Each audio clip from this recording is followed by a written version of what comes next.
Енді бұның бәрін айту үшін басынан бастау керек болады. Басы әрине саяхаттың барлығы. Жақсы нәрсеге жету үшін бірінші үлкен этаптан өту керек. Қазақстаннан Майамиға бару үшін тікелей рейс жоқ.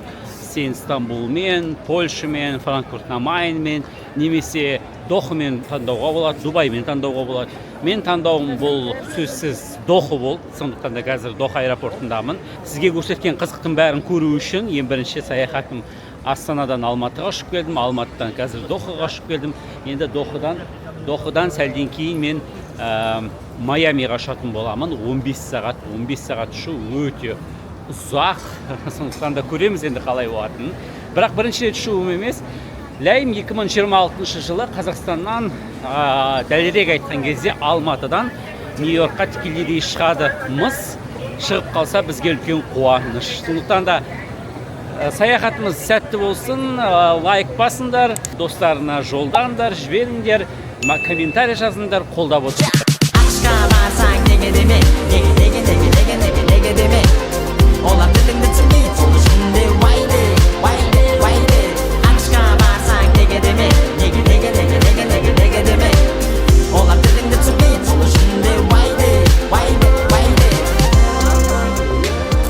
Америкаға келдім, Майамидамын. Майами Бичта керемет отель алдым. Яғни круизге дейін әлеменде бір күн уақыт бар. Сондықтан да круизге дейін сіздер келіп өздеріңізге отель алсаңыздар болады. Мен Инстейспен отель алдым. Отель оларда енді керемет о болмаса да, мына бір күнге қонуға болады. Қандай керемет өзінің жатын төсегі бар. Осындай жақсы орын. Кеңес беремін. Сонымен қоса Америкаға келгенде джетлаг басталады. Яғни Қазақстанда қазір түн, бізде мына жақта күндіз. Сондықтан да күндіз келіп ұйықтап қалмаудың амалын табу үшін келген күні міндетті түрде ұйықтамай, кеш болғанын күтіңіз, өзіңізді басқа нәрсемен алаңдатыңыз, көшеге шығыңыз, тамақ ішіңіз, суға түсіңіз деген сияқты. Енді бізде кешкілік уақыт болып қалды. Сондықтан сәл-пәл енді бір 2-3 сағат шыдасам, одан кейін олардың уақытымен ұйықтап, олардың уақытымен тұратын боламын. Сондықтан да Америкаға келген кезде осындай нәрселерді ұмытпаңыздар. Достар, мен сіздерге бір нәрсеге кеңес берем. Кеме басталмас бұрын қараңыздар, қандай керемет Атлант мұхиты. Кеме қай жақтан басталады, сол мекенде 1-2 күн отель алып тұрыңыздар. Сол қаланы сезініңіздер. Әлем бойынша Майамиді круиз меккесі деп аталынады. Немесе барлық круиз порттары MSC, Virgin, Norwegian негізгі штаб-квартиралары дәл осы қалада орналасқан. Егер круиз арқылы қызықты маршруттарға барам десеңіз, бұл қаланы сіз міндетті түрде көресіз, келесіз, мен бұған сенімдімін. Сондықтан да бұл қалаға келу керек, көру керек. Америкадағы ең қыс болмайтын өте жылы қалалардың бірі. Қазір таңғы сағат 6. Мен Атлант мұхитының жанында шағалалармен бірге дәл осы жерден осыны сезіну үшін келдім. Сіздерге де осы жерге келуді тілеймін. Микрофон тексеріп отырмын. Осы Майамидан сатып алдым арнайы микрофон. Опытым жоқ, ютубермен, если что, сразу айтып қояйын, қыздар, жігіттер. Бірінші ютуб блогқа маған сын айтпаңдар қаттырақ. Қазір микрофон дауысын тексеріп отырмын. Вроде нормально. Осыған дейін микрофонсыз жазып жүрген екен ғой, содан жаңа ғана микрофон сатып алдым. Достар, қазір біздер отельдан шығып келе жатырмыз. Мен отельдан шығып келе жатырмын. Майамиға бір күн бұрын келдім. Майамиға келудің ең бір ерекшелігі, әлем бойынша бүткіл порттар дәл осы жақта орналасқан. Мен тұрған Авалон отелі көбінесе GTA ойындарында танымал. Жалпы бұл көшелердің барлығы GTA ойындарында танымал. Мына көлік 1950 жылғы, бұл қазір просто ескі көлік ретінде кісілердің келіп фотоға, суретке түсуіне арналып қойылған. Мына жақта қазір көрсетемін сіздерге, ерекше жерлер өте көп. Ассалаумағалейкум. Сізге бүгінгі менің осы YouTube каналым алғашқы қонағы, мен сіздерге сәлден кейін таныстырамын. Мына жақта жалпы өте ерекше отель бар. Бұл отельді менің Инстаграмға салғандағы подписчиктарым, оқырмандарым жіберіп жатыр. GTA ойындары осы жерден басталады ғой, осы жерден басталады деп жіберіп жатқан отель бар. Соны сіздерге көрсеткім келеді. Ол мына отель міне. Мына дәл осы отель, яғни қараңдаршы. Вообще көшелерінің барлығы өте колоритні. Міне дәл осы отельда маған таныстарым жіберіп жатыр. Мен GTA ойындарын ондай қатты ойнамағам ғой. Бірақ айтады, осы жерде алпамыз GTA ойындары осы жерде басталады. Но сол жер ғой дейді. Обстановка жалпы осындай, қараңыздар.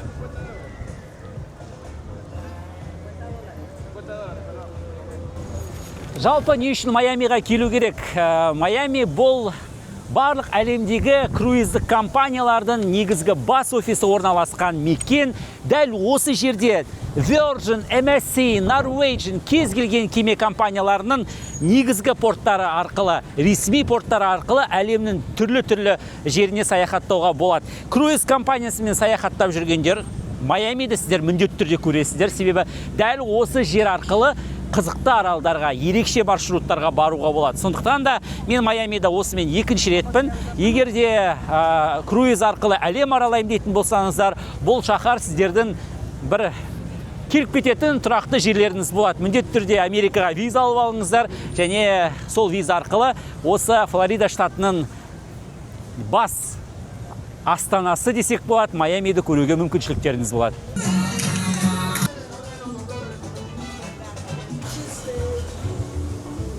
Круизге мен осы жолы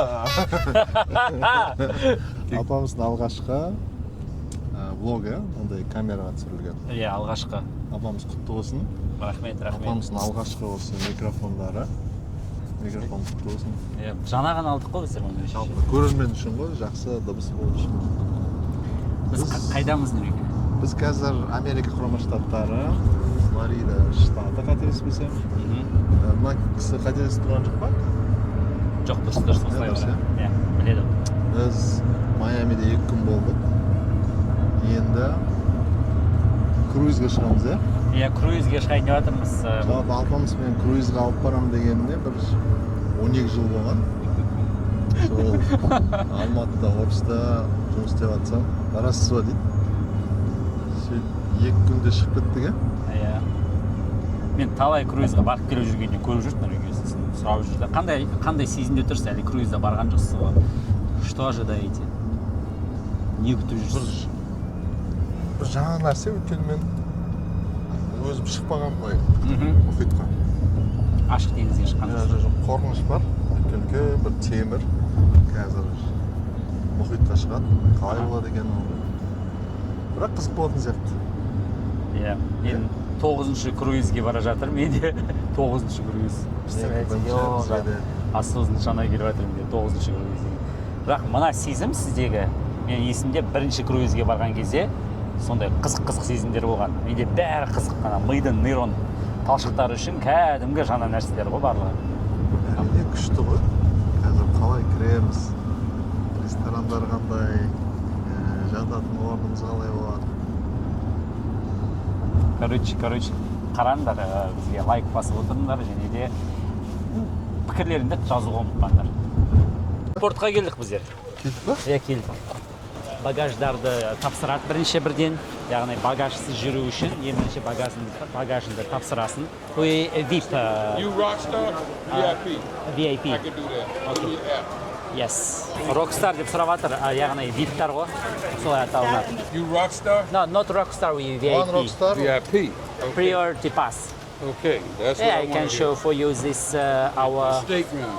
8022. Yes, A. Okay. Yeah, same. Together. Okay. So багаж тастап кетеміз, Нұреке аэропорттағыдай. Жоғалта алмай ма? Жоқ, жоғалтпайды. Жоғалып кетпейді ше? Is that you? You like to leave something you don't have to. Уайымдамаңыздар. Нұреке, анан қараңыз, мынаның бәрі, кемеге кіретін очередтер. Елестете бердіңіз. Багаж жоғалмайды ғой, Ау? Багаж. Жоғалмайды. Мынаның барлығы осы кемеге кіруге арналған кезек. Айтсам, представляете? Қаншама ұзын сора кезек. Байқадыңыз ба, әр адамның кіру сағаты жазылып тұр, Нұреке. Осы кісілермен 9 күн уақытымыз өтеді. Все, кіріп кеттік. Очередті күтудің қажеті жоқ. Апамыз кезекте тұрмаймыз ба не? Хотя бы сыртта тұрған жоқпыз дейді ба? Бір ойлап қарасаң негізінде ше, осыншама адамды регистрациядан өткізіп қабылдауда үлкен жұмыс қой, Әрине. Адам өте көп екен. Қанша адам болады? 3000 ба?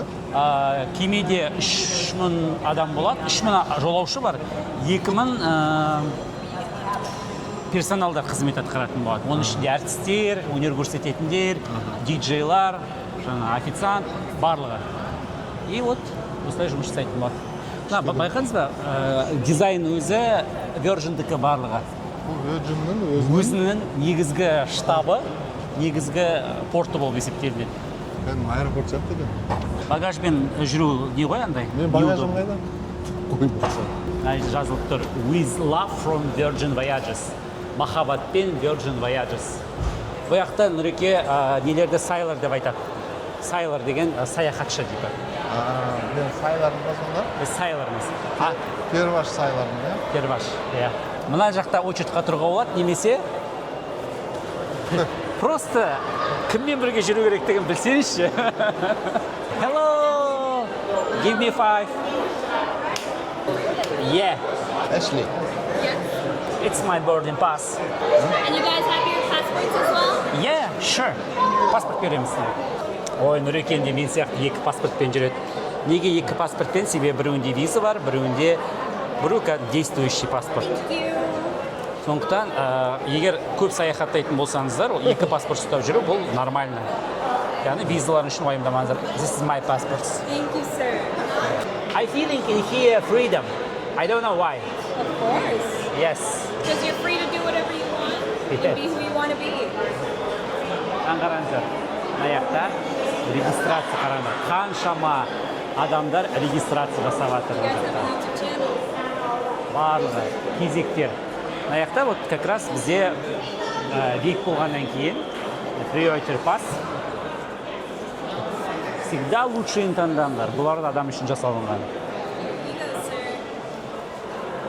So it's your first time ever with us? Бірінші рет алғаш келуіңізбен құттықтаймын деп жатыр сізге, және мынау Нұреке не деп ойлайсыз? I'm going to be doing yours first, okay? Сізге бірінші тақым келеді дейді. Бұл Нұреке біздерде өте ерекше нәрсе. You ready? Бұл жай ғана браслет емес, бұл кілт және де карта бәрі осының ішінде. Бәрін алып жүрмейсіз. При этом бұл дизайнын қараңызшы, әдемі браслет түрінде сізде қалады естелік ретінде. Бір қызық нәрсені айтайын, мына бұл жіп судың астындағы органикалардан жасалынады. Яғни не бар, благотворительный фонд бар, Ocean Drive деген, сол компанияның жасайтын нәрсесі. Мына сізді активировать етеді қазір. It's going to be for you, sir. Осымен төлеймін ба? Осымен төлейсіз, осымен бөлмеге кіресіз, осымен кемеге кіресіз. This is going to be your cabin card reminder with the Wi-Fi instructions on the back, okay? Thank you so much. Of course. Already? Yep, you're done. We can go? Where do we can? You're going to go straight ahead through security, okay? Thank you so much. Of course. It's Ashley, a pleasure. you travel with us? I wish I could. Really? Yeah. Okay. Thank you. Bye. Біз кезекте тұрған жоқ. Біз Нұреке жаймен былай өтіп кете салайық. Бізде егер мынау бар болса, болды, значит бәрі бар деген сөз. Чемодан? Чемодан өзі келеді. Біз маңызды процесстен өтеміз. Қаншама адам келетін болғаннан кейін адамдардың барлығын тексерістен өткізеді. Бұл жерде де кезекте тұрмын. Енді аздау кезек тұрайық Нұреке, ят болар. Әзіл ғой. Мен есімде ең бірінші келген кезде бұл жерде бір 3 сағат па, 4 сағат па тұрғанмын Нұреке. Өйтесіз, даже 3-4 минут тұрған жоқсыз. Барлық бюрократиялары өтті. Бар болған осы. Thank you so much. Мына жақта міне кемеге кіру сәті. Яғни әр кіретін кезде адамның суреттері барлығы шығады. Hello! Мына жақта біздің фотоларымыз шығады. Біздің фотосуретіміз шығады. Технология. Бір ғана осы қолмен барлығын жасауға болады.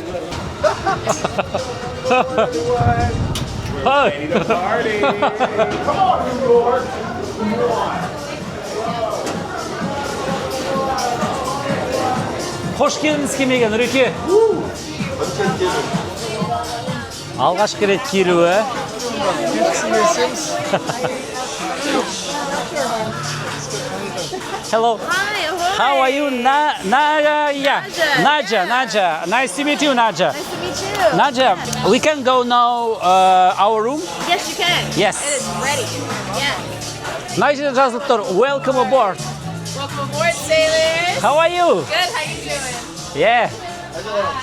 Қазір біздер өз бөлмемізге барамыз, Нұреке. Біз 7-ші этажда тұрмыз, Нұреке. Кеттік, лестницамен көтеріле салайық. Біздің этажымыз 8-де. Очередь күтпейік. Қараңыз, Нұреке. Бізде 8:22. Бірақ қандай әрпі бар? Сізде микрофон қосылмаған.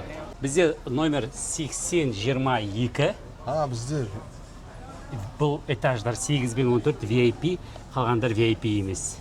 Осы жақтан VIP сүйетістері осы этаждарда болады. Сосын қараңыз, маңыздысы әріп бізде қалай жазылып тұрды? Қалай ойлайсыз? Екі әріп бар, или A болады, или Z болады. Так, оны біз билеттен қараймыз, міне. A жазылып тұр бізде. A. қайдан көрдің? Міне, 8:22 A. Кеттік. A получается қаяқта? Мына жақта. A. Біз Z емеспіз ғой.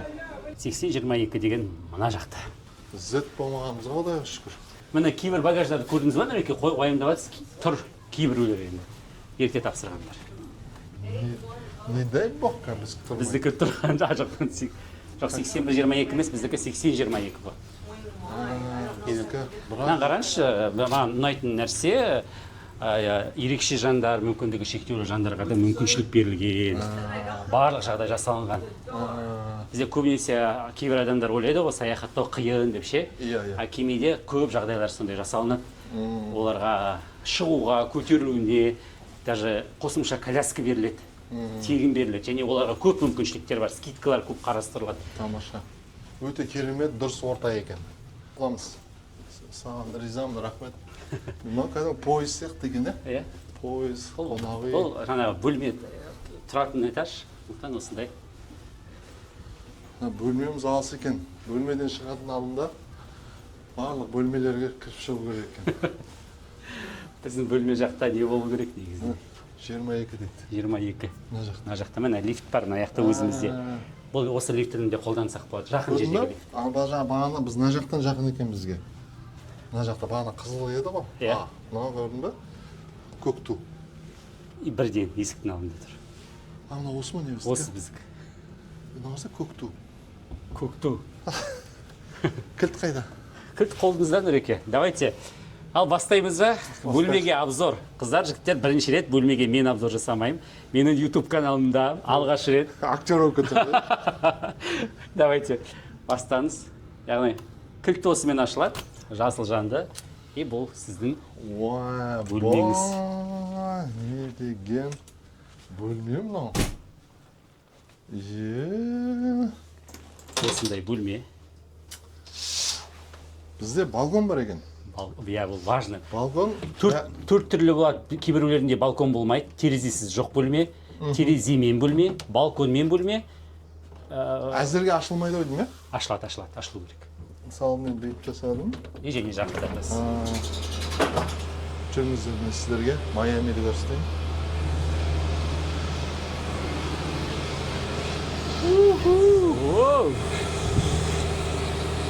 Бұл жақсы жер, мынандай корабльдер. Иә. Құдай сақтасын, жақын екен.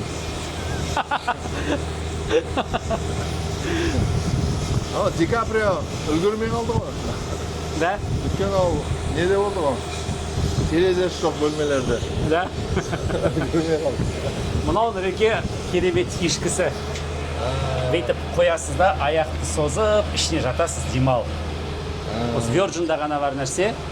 Былай қарағанда сиян ба деп ойлайсың ғой? Кіріп көріңізші, вообще басқаша атмосфера бар. Оны отырып алып, ойланып, отыруға мүмкіншілік бар, я сөйтіп отырып аласыз. Аяқпен созып болады, вот. Сосын осылай жатасыз.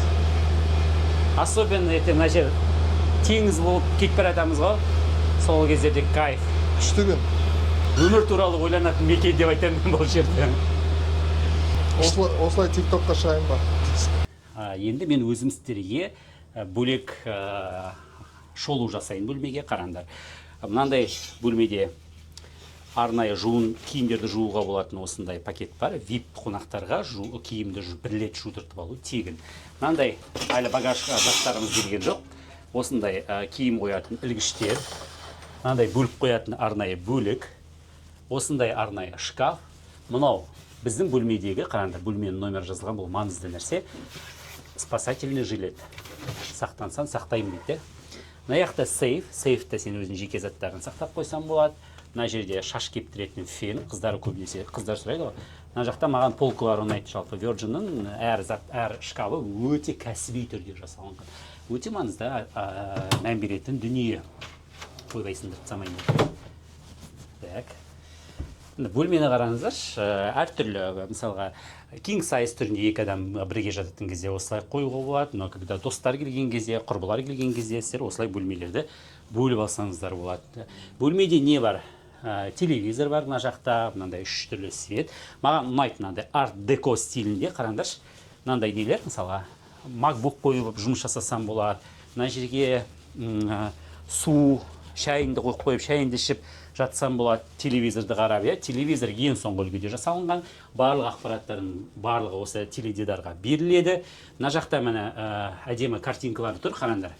Кеменің бағдарын көрсететін, өте білікті картинкалардың барлығын осы жерден көруге болады. Бөлмені осындай планшетпен управлять етесіздер. Сонымен қоса мына жерде нелер, жаңағы бүгінгі күннің бағдарламалары жазылып тұр. Мына жерде холодильник, қосымша заттар салуға болатын арнайы желілер. Мынау төсекте жатып алып тамақ ішем десеңіздер, осындай арнайы подностар қарастырылған. Мынандай керемет плиттер бар, өзінің қызыл, бұл өте маңызды. Постельдер, как всегда, шикарный постельдер. Демалып отыратын орын, былай айтқанда, кеме арқылы саяхаттаймын десеңіздер, бұл жерде барлығын тауып алуға болады. Бұл өте маңызды нәрсе. Қараңыздаршы, қандай керемет кең бөлме. Және де Virgin'да бөлмелер әртүрлі. Мен бұдан да үлкен бөлмеге жатқанмын. Бұл былай айтқанда ортанша бөлме деп айтсам болады. Балконға бөлек тоқталғым келеді. Балкон бұл ерекше жер. Осындай жер бар. Жаңа көрсеттік қой сіздерге қалай демалып отыруға болатынын. Мына жерге тамақ ішуге болады. Мына жақта міне саяхатшылар кетіп бара жатыр, қараңдар. Басқа адамдар маған қолдарын бүйтіп жатыр. Бүйтіп қоямын. Жоқ, мені көрмей тұр олар, мен кішкентай көрмеймін. Мынау спасательный шлюпкалар, мына жақта көршілер, мына жақта басқа демалатын орындар. Кемемен толығымен көрсетеміз. Блогерміз. Нұреке, вообще бірінші ощущение қандай айтыңызшы? Первое ощущение. Бар ғой. Мен бүгін hello, how are you? Шашап тұрған ғой, жалпы джетлаг бар. Бәрі кетіп қалды ғой. Да. Ерекше кеме деген. Адамға осындай саяхаттар керек екен да. Мынаның барлығынан? Иә, сөйлей берсең. Мынаның барлығын Тегін ба? просто аласыз болды. Еш нәрсе бұған қосымша төлемейсіз. Бұлардың Қашан барлығын. аламыз ал? Қазір алсаңыз болады. Көрсетесіз де аласыз болды. Бірден алайық та, созбай. Давай. Ана жақта тағы бір нәрсе бар. Нұреке. Сіз әлем бойынша тамақ дайындайтын кемелердің жұмағы деп аталынатын кемелесіз. Поэтому выбор бұл жақта өте көп. Мына жақта нелер дайындайды, маған ұнайды, нудлстар дайындайды, мынандай. Сорпалар бар ғой, андай күшті дәмдері. Бұл жапондықтарға арналған ба? Жоқ, барлығына арналған. Халал түрінде бар, Нұреке. Біз 15-ші қабаттамыз, Иә. Мына жақта жақсы көретін напиткі Cola Zero, Coke Diet, жарнама болып кетті. Sprite. Опыты бар адамдар ғой. Егер жалпы видеоңда жарнама көп болса, ертең YouTube-та тоқтатып тастауы мүмкін. Иә. Сондықтан да Бірінші видеом, Нұреке. Мына мороженыйлар өте дәмді мороженыйлар. Ұнайды маған. не деген албамыз, рахмет. Ол жалпы алғашқы минуттарда айтайыншы рахметімді. Да. Шынайы рахметті. Басқаша ғой бұл, Иә. саяхаттың. Еще сіздің Нұреке, қазір кеменің бір ғана пайызын көріп тұрсыз да. Мынау, бұл как енді олай қатты түсірген бір столовый сияқты да, соның кеменің асханасы сияқты. Бұл мейрамхана емес. Бұл әлі Мишлен мейрамханасы. Мишлен мейрамханасы емес. Мишлен мейрамханасы емес бұл. Бұл мынандай кез келген уақытта келіп, егер менюмен күтіп отырғыңыз келмесе, қарын ашып тұрған кезде дайын тамақтарды ала саласыз, жей саласыз болды. Вот сондай. Бірақ бұл жерде де бір меню отырып та заказ беруге болады, Нұреке.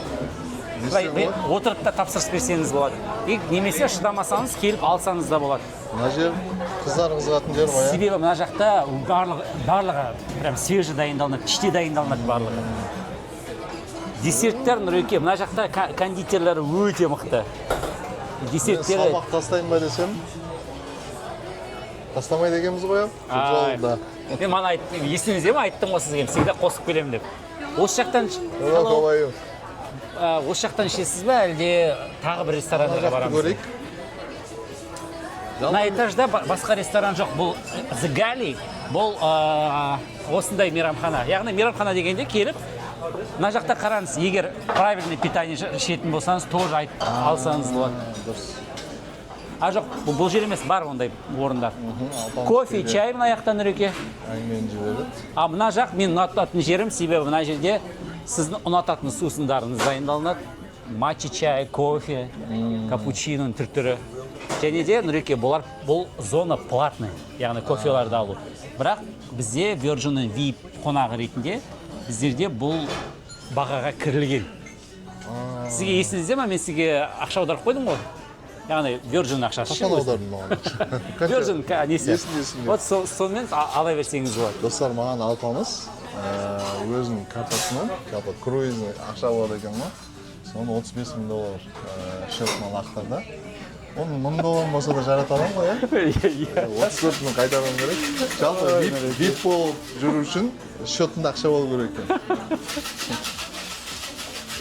Біздер, Нұреке, спорт залдардың біріне келетірміз. Тамақтың қасында көріп тұрсыз, тамақ ішкеннен кейін сразу мына жақта келесіз. Мынандай нәрселер ұнайды маған ше. Антибактериальный сразу тазалайтын, сосын аппараттардың барлығы елестетіңізші, киме жүріп баратады. Мынандай обстановкада жүгіретін боламыз. Ана жақта не болады? Ойбай, ояқты айтпаңыз. О жақты көрсетеміз. Мында полотенцелар мына жақта тоже всегда алсаңыздар бар.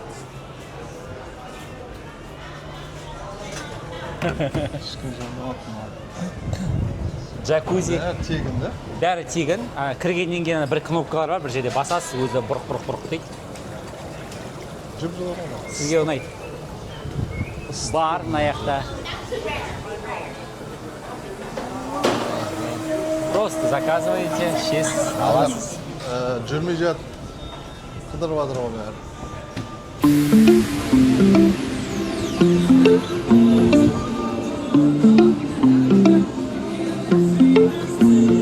Кет жоғарға. Андай нелері бар.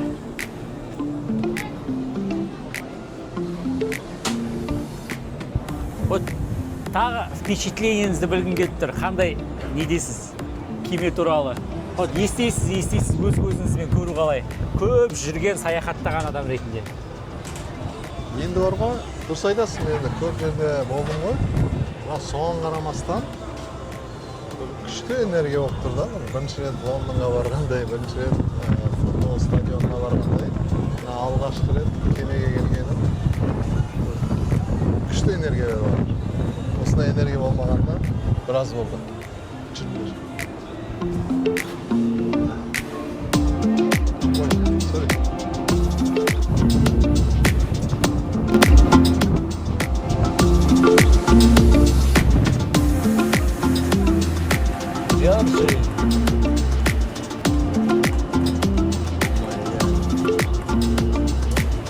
Бұлай жүріп келатқанымызға 20 минут болды ғой. Корабль бітпейді екен. Бұл корабль ба не дейді? Иә, кеме ғой. Кеме. Андай күндер күшті болады. Бүгін күнді қараңдар, кішкене бұлтты болып тұр. Бірақ жылы жаққа барып, мына жерге жатасыз ғой, бір просто ойланып, сондайға күшті. Аспанда вертолеттер ұшып. Андай баскетбол бар екен. Бұл жақта баскетбол ойнауға болады, иә. Осыны түсірсек күшті болады. Бізде айтпақшы, Нұреке баскетболдың мықты ойыншысыз ғой. Түнгі студияның барлығында бізде баскетбол ойнайтынбыз. Бір секрет айтайын ба, Нұреке?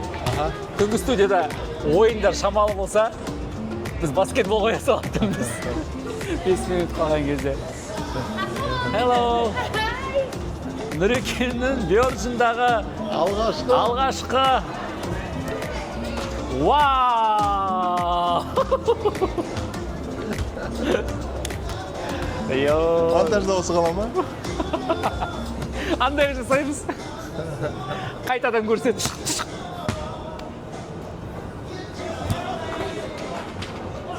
Ой, бай. Сіздер мен примерно осы жақтан тауып алайын деп тұрмын ғой, біз тауып алмай қалған кезде. Мына жер бар ғой. Нұреке өзінің Virgin'дағы керемет жерін тауып алды. Жалғыз келген адамдарға осындай бас қосу, нетворкинг. Мыналардың барлығы кемеде бір бөлмеге бір өзі келген адамдар. Соларды бір-бірлерімен таныстыру. Яғни жалғыз саяхаттайтын адамдар үшін бұл жақ сондай мүмкіншілік. Мына өмір мына үшеуінікі. Басталмай жатып, джакузида жатыр. Кайф, я. Мына жақта спорттық ойындарды қарауға болады. Адамдардың бәрі бір көңілді ма, еркін, ешқандай ой жоқ. Осы жерде қайраттың ойынын көреміз. Нұреке, кемедегі бір қызықты жер. Еш ойланбай тіке жүріп өтіңіз.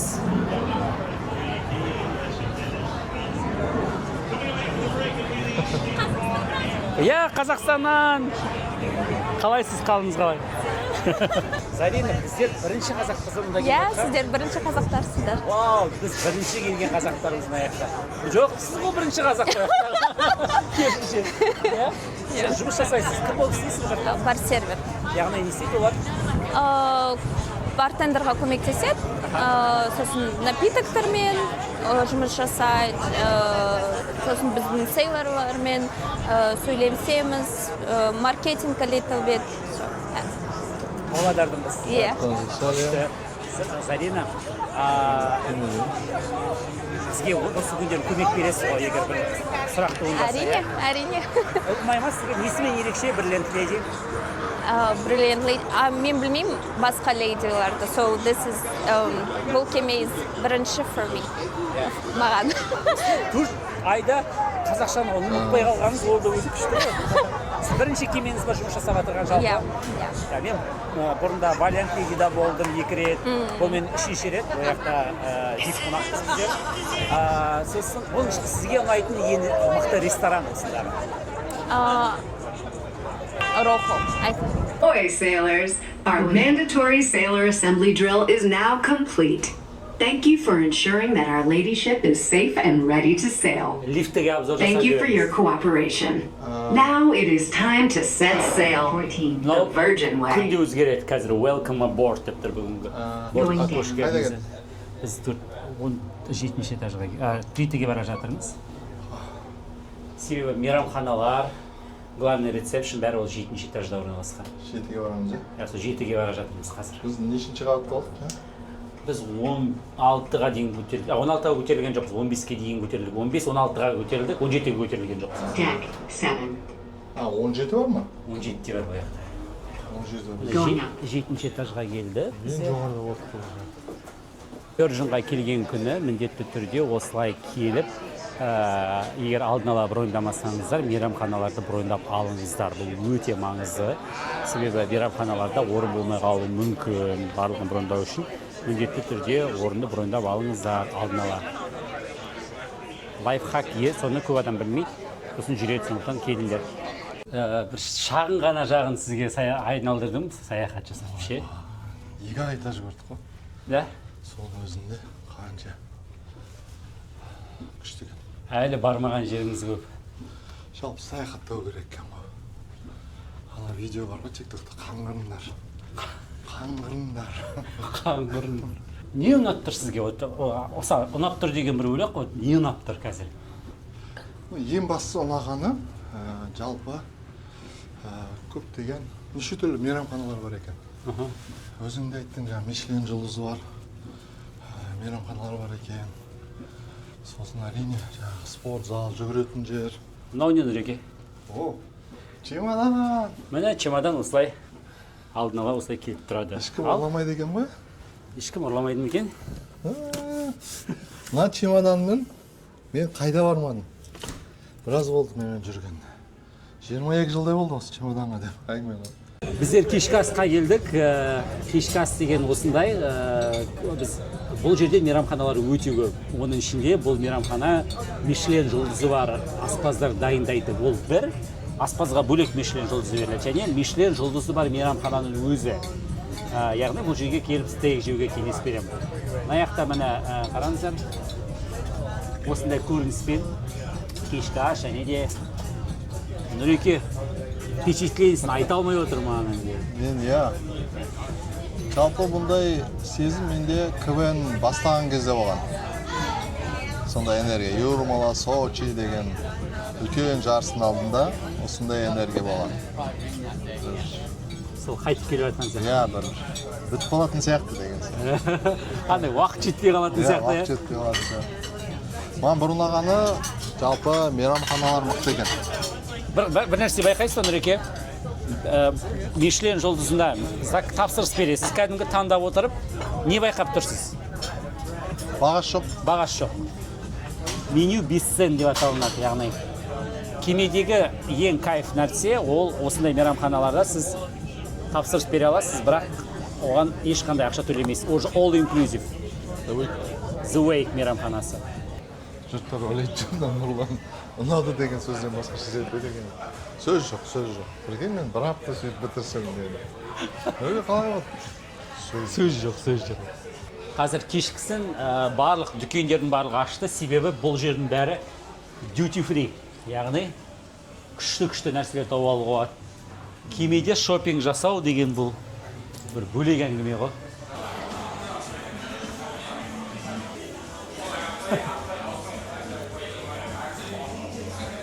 Мына зона жалпы ойнайтын зона, неше түрлі ойындар бар. Осы ойындарды ойнауға болады, мафия ойнауға болады, немесе американский ойындар осындай түрлі. Кеме жаймен жаңа жылға дайындалуда, бұларда Рождество бар дегендей өздерінде. Мына жерлерде Нұреке тур заказ бересіз. Яғни мысалы бір басқа қалаларға барғанда, егер тур алғыңыз келетін болса, әр қалаларда осы жерде мына жақта отырып қыздар болады, келіп заказ берсеңіз болады. Біздің маршруттардағы бірінші қарайды, түсіндіреді, сондай нәрселер.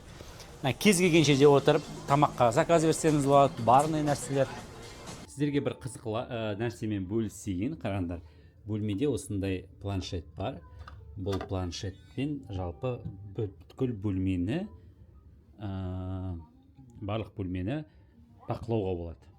Мысалы қараңдар, қазір бұл реальный камера, яғни кеменің қазір қайда кетіп бара жатқанын көрсетіп жатыр. Кеменің алдыңғы көрінісін сен өзіңнің бөлмеңде жатып көруге болады. Ал қайда мыналарда басып мына нелер, неше түрлі музыкаларды қарауға болады. Ship tracker бұл деген біздерде. Біз қазір қай жақта жүрміз, қараңдар. Кеше Майамидан шықтық, міне Майамидан. Багама аралдары арқылы біздер Turks and Caicos аралдарына бара жатырмыз.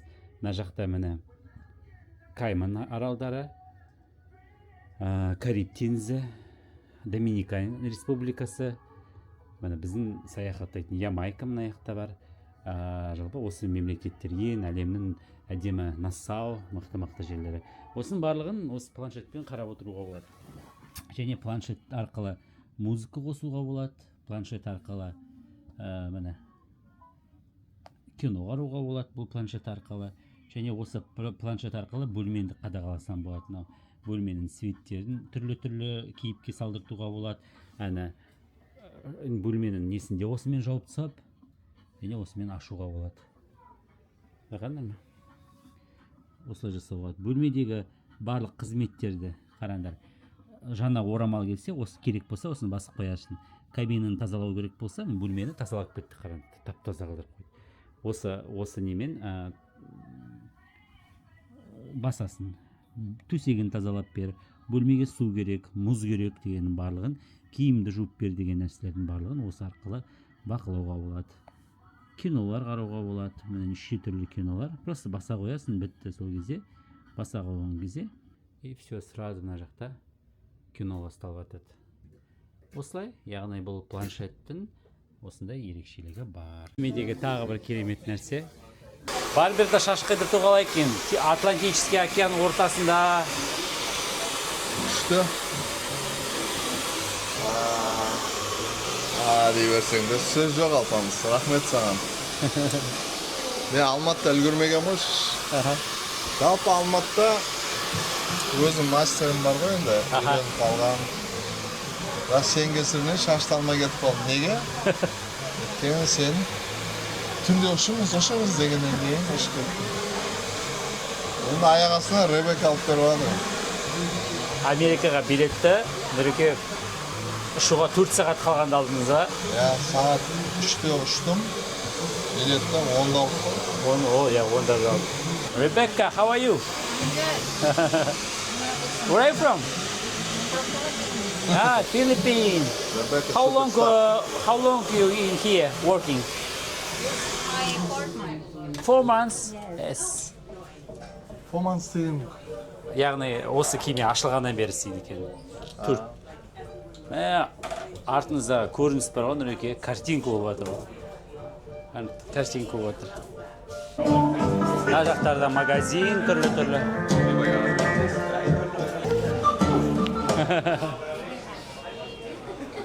Sailing club. Yes. Бұл кеме жаңа кеме екен, қателеспесем. Мұхитқа шыққанда 4 ай болды.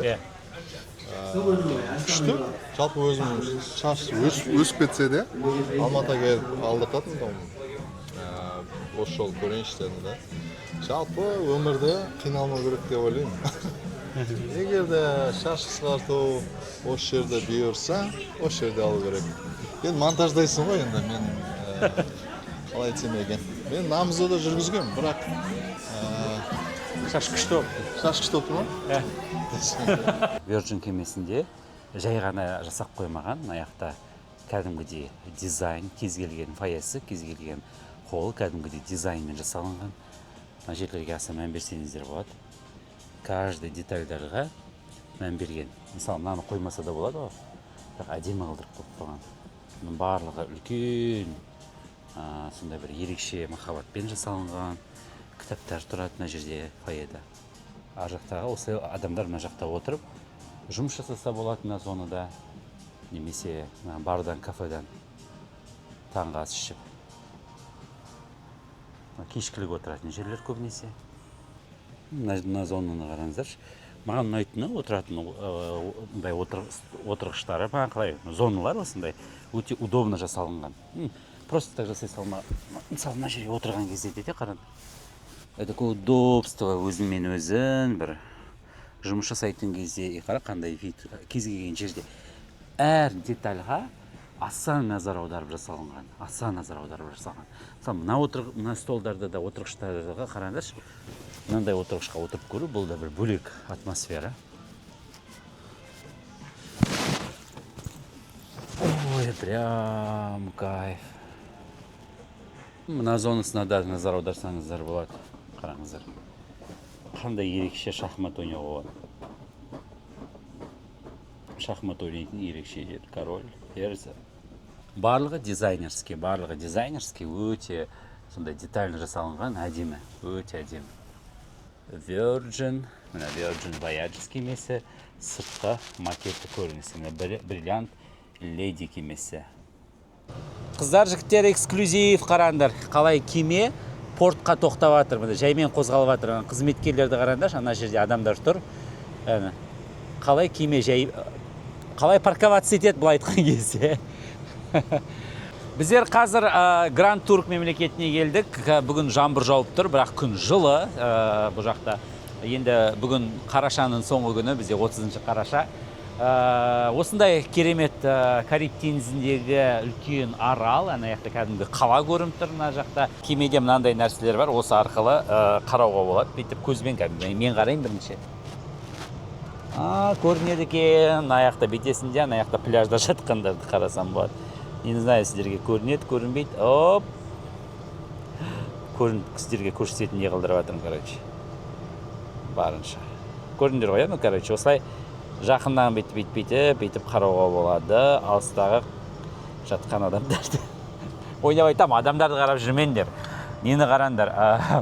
Ан жақта қаланы қараңдар, мына жаққа қараңдар, болмаса теңіз қараңдар, теңіздің ішіндегі балықтарды қараңдар.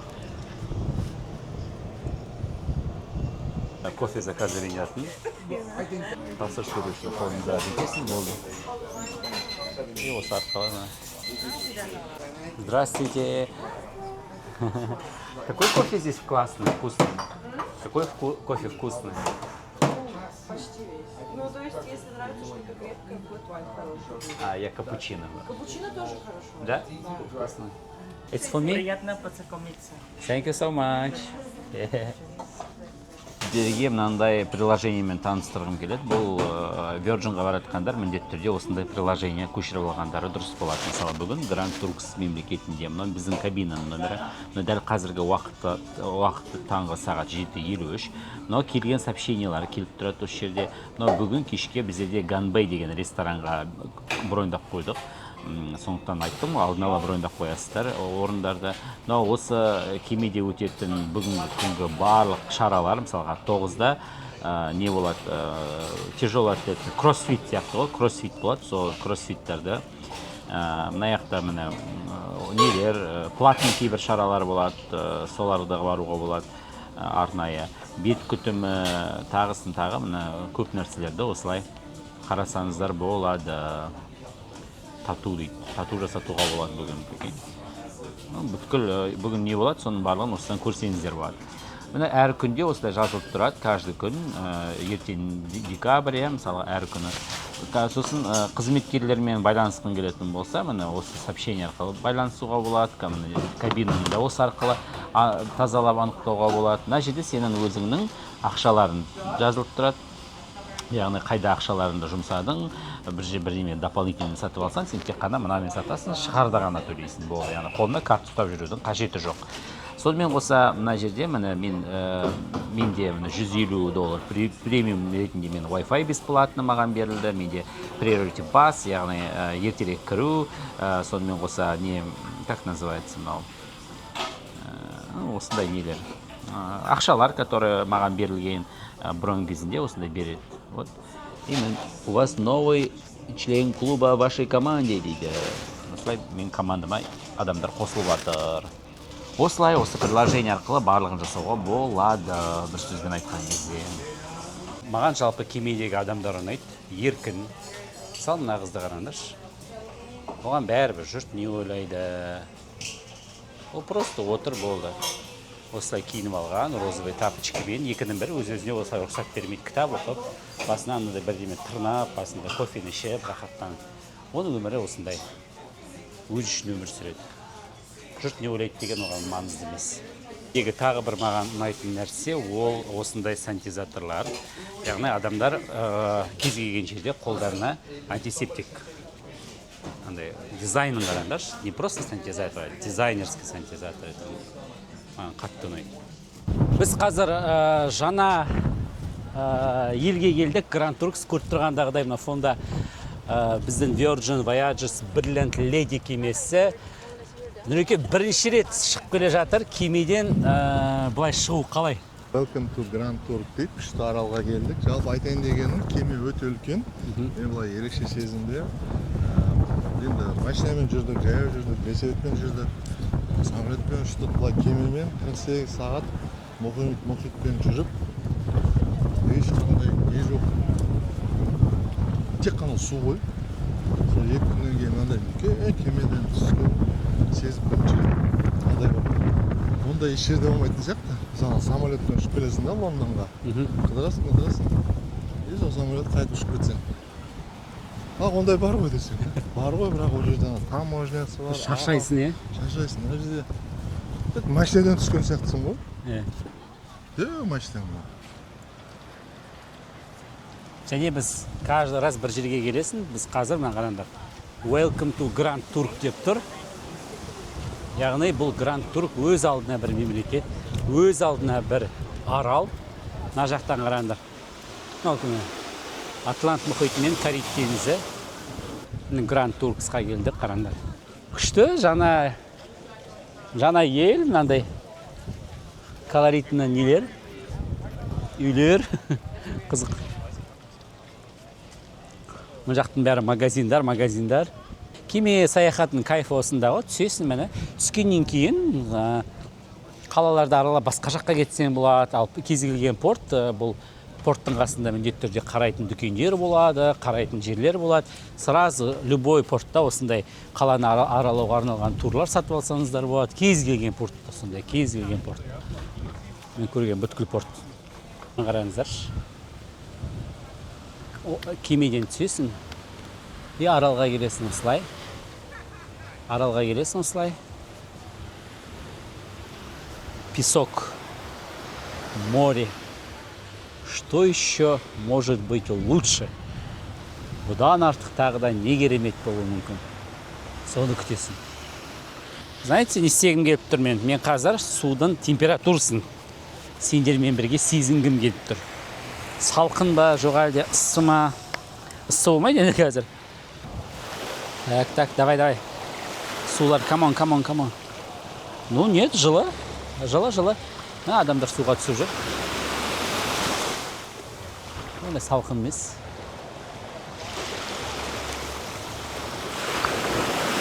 Судың цветін қараңдаршы, бирюзовый дей ма? Достар, кеме саяхатының бір негізгі жирный плюс дейді ғой, негізгі басты оның фишкасы, ол осы әр күні жаңа ел, жаңа мемлекет ашуға болады өзіне. Қазір біздер Virgin Voyages кемесі арқылы міне Grand Turks мемлекетіне келдік. Бұл мемлекет өз алдына бір мемлекет, керемет мынандай Кариб теңізі, судың көгілдір түсін көріп тұрсыңдар ма? Бұндай суға түсіп көру керек. Су жып-жылы, міне мен аяғым шайып жатыр. Су жып-жылы, өте керемет сондай атмосфера. Бұл жерге келу керек, суға түсу керек. Атмосфера бұл жерде енді мүлдем бөлек. Сондықтан жалпы әлем аралайым деген адамдар білмеймін енді. Қалай сен әлем аралайсың? Тек самолетпен бүткіл әлемді аралау бұл мен ойымша мүмкін емес. Сен Америкаға ұшып барсанда, немесе там Европаның, Италия, Испания сияқты танымал елдерге ұшып барсанда, арнайы Grand Turk деген жерге келмейсің ғой, егер кеме болмаса. Келсейсің бе? Ассалаумағалейкум. Қалайсың? Жақсы, шыңғыс болады дейсің. Алпамыс болады. Қалайсың? Жақсы, бәрі керемет. Күшті екен, Grand Turks деген жерден қазақ көріп қалған, иә? Иә, қазақтар бүкіл жерде жүреді ғой. Істеп жүрсің, саяхаттап жүрсің бе, әлде жұмыс жасайсың? Жұмыс бабымен, Virgin Voyage деген круизинг лайнерда жұмыс жасаймын, бар сервер болып. Сол брейк болған, шығып сәл аралап жүргенмін. Иә, біз Зарина деген қызды көрдік кеше, содан сұхбат алдық біздер, иә. Өзің қай жақтың баласың? Шымкенттің? Молодцы. Қалай Virgin Voyagesқа жұмысқа тұрып алдыңдар? Басында мен еще Мальдивта істеп көрген бір жыл бұрын, сол бармен болып. И сол кезде жолдас балаларым бар да, который уже істеген. Солардан сұрап, там организация тауып, жазып, есік тоқылдатып, көріп, сол кіргеткенбіз. Мүмкіншіліктер ашу үшін жай ғана әрекет ету керек. Иә, әрине. Әрекет дегенде сол ағылшын тілін үйренесің, резюмені көп алдайсың, жазып бересің, болды кіріп кетесің. Главное өзің. Өзі Шымкенттік әдемі нелеріңді қосасың дейсің, иә? Шыңғыс, неше болды, қанша уақыт болды Virgin ашылғанына қазір? 2020 жылдан бері бұл круизинг лайнер жұмыс жасайды, иә, компания. Бірақ біз болған Brilliant Lady осы жылы басталған, жылдың басында. Су жаңа. Валиантта болдым, Скарлетта болдым осыған дейін, мен үшінші кеме осылай саяхаттаймын осылай. Қайсысы көп ұнайды сізге? Олар бірдей, концепциясы бірдей. Бірақ мен MSC-да саяхаттаймын, басқа круиз компанияларына қарағанда, именно Virgin кухнясы ұнайды маған. Кухнясы? Иә, мына жақта ресторандар өте, стейктар жақсы. Біз қазақ ет жақсы көреміз ғой. Сағана пинк, мексиканский ресторан бар ғой, пинк қалай аталады, бірдеме деген. Разыл-дазыл? Жоқ, пинк агава. Пинк агавадағы стейк ұнайды. Сосын қалай? Дабл уэйктағы стейктар ұнайды маған. Иә, мұнда негізі команда өте в целом бүкіл департамент топы негізі бәрі. Нема, қазақтар бар ма басқа саяхаттаған көрдің бе осыған дейін? Туристерден ба? Иә. Сіз бірінші қазақсыз негізі көріп тұрған. Нұрлан ағай көрдіңіз. Мен бірінші күні келгенде көрдім, маған Пайзана Зарина келеді, айтады, осылай Нұрлан Қоянбаев көріп қалды, Мен іштей ойландым, бір жерде көріп қалармын деп. Қызық бола ма, қай жерде көріп қалармын деп. Сол кеше кездескенбіз. Сен қай этажда істейсің негізінде мұнда? Негізі қазір пока 15-ші этажда істеймін, неде, пул сайтта, акватик барда. Все. Иә. Бізге Зарина айтқанымен біз іздеп қоямын. Қай жерден шығады, Шыңғыс деп айтты, бір баланы айтты. Қай жерден шығады, ана кейбір нелер болады, түрлері қазаққа ұқсайды ғой, Филиппиннің жігіттеріне. Аю казах десе, пожалуйста деп қояды. Сол ғой, мен енді бәрі Мальдивтада істегенде, біз енді азиатты түріміз бірдей ғой. Филиппинец, таец, китаец, бәрімен шатастыра беретін негізі. Қазір бешбармақ саған жүреміз. Лучше үйінде сағынған, чем әлемде саяхаттаған сағынғаннан гөрі. Ол контракт бітеді, 6 айдан кейін келемін үйге, бәрі өз орында, өз қалпында. Қазір лучше жұмыс істеп, көріп, әлемді көріп қалу керек. Жасың нешеде сен? 23-темін. Вау. Сен қазір, мысалы, мен ойлаймын, ютубта көріп отқан біздің Қазақстандағы балдарға үлкен мотивация беріп жатсың. Отырмай просто Шымкентте, неде бір тіл үйренесің, 2 әрекет жасайсың, 3 әлем аралап жүріп табыс табуға болады, жұмыс жасауға болады. Әрине. Ол негізі зарплатың құпия ма? Иә, құпия. Конфиденциальный ма? Бірақ жете ма саған? Былай айтқанда, same позиция, тура сол позиция, да, где-то примерно 3 зарплата ғой, бізбен салыстырғанда. Қазақстанға қарағанда 3 есе көп зарплата, да? Примерно солай айтсам. Біліп алдық десе де. Қайда жатады сотрудниктар? Нешінші палубада? 3-4? Вот, ананы көрсетсем болады, бай, камераға кадрды алсаңыз болады. Былай қарады, кем жаққа. Вот ананы көріп тұрсаңыз, судың уровені бар ғой. Содан сәл үстірек и астыға дейін, жаңағы 4-ші этаждан 2-ші этажға дейін сотрудниктардың зонасы. Допустим, дек-4-дан, дек-4 біз кіріп жатқан жер 4-ші этаж. Содан бастап астыға қарай, ол біздің зона, короче, біз сол жерде жатамыз. И мен дек-4-да жатам, ол, допустим, судың левелынан астында. Ватерлиниядан. Каюта, терезе жоқ сендерде бұл? Жоқ, терезе жоқ. Без окон, да? Иә. Күшті. Бірақ Мальдивымен салыстырғанда, мына жерде условия жақсырақ в плане. Каютан, комфортный, футуристичный, жақсы күшті бар. Мысалы, сұрақ, саяхатшылар бар ғой, соларға қандай кеңес бересің деген. Келіп отельға барып Мальдиваға жатқан жақсы ма, әлде кемелермен жүріп саяхаттаған жақсы ма? Мен вот тоже жолдас балаларым бар, кім тур сатып алады, мен мүлдем ол жайлы емес, мен лучше өзім былай жүргенді ұнатамын, әркім өзі қалайды солай ғой. Сен егер таңдау болса, сен қайсысын таңдайтын? Кемемен саяхаттау, осылай жүріп аралдар ашып, әлде бір отельный саяхатта? Кемемен, әрине. Кемемен, әлем аралап. Қуаныштымын көріскеніме, танысқаныма. Апамыз не айтып жатыр? Көліктерді алайын деп жатырмыз біздер қазір. Like what? This is?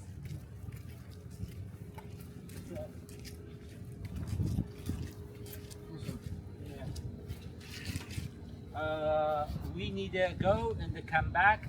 How many times? Just you can make one on the island. Just 2 hours. 2 hours. You can see the all island. All island. Біз бәріне Бүткіл бармай аралға 2 сағатқа өзіміз жүре берсек болады, сол үшін беріп This жатыр. island is 7 miles now only. Бензин жете ме екен? Is oil? Oil, gaz? Yeah, gas. Elect- Gaz number. Can you give us maps? Yeah, I give you map. Карта беріп, карта. Жақсы ғой жылдамдығы. Вроде нормально. Кеттік. Yeah, let's go. We ready. Бағасы $80 тұрады. 80. Негізі $100 тұрды. Біз жүрген жерде сауда жасау керек дейді. Саудаласу керек. I like to give money. Сөйлесіп айтыр адам. So you need one with a big tire, more big than this one. Which one? Big tire. I said I will send you to my phone right there. Yeah. Yeah, you got one big tire. Let me show you the Үлкен дөңгелегі барды. big tire. Yeah. $100 берем дедім ма? Апамыз қайда бара жатырмыз біз? Танымайтын аралда нелегально машина алайын деп жатсың ғой сен? Білмеймін неге екенін, анау заңды түрде беріп жатқан жоқ. Ар жаққа баршы дейді, короче. Скидка жасағасың, сол жаққа бер дейді. Hi, USA. USA. Atlanta, Georgia, unfortunately.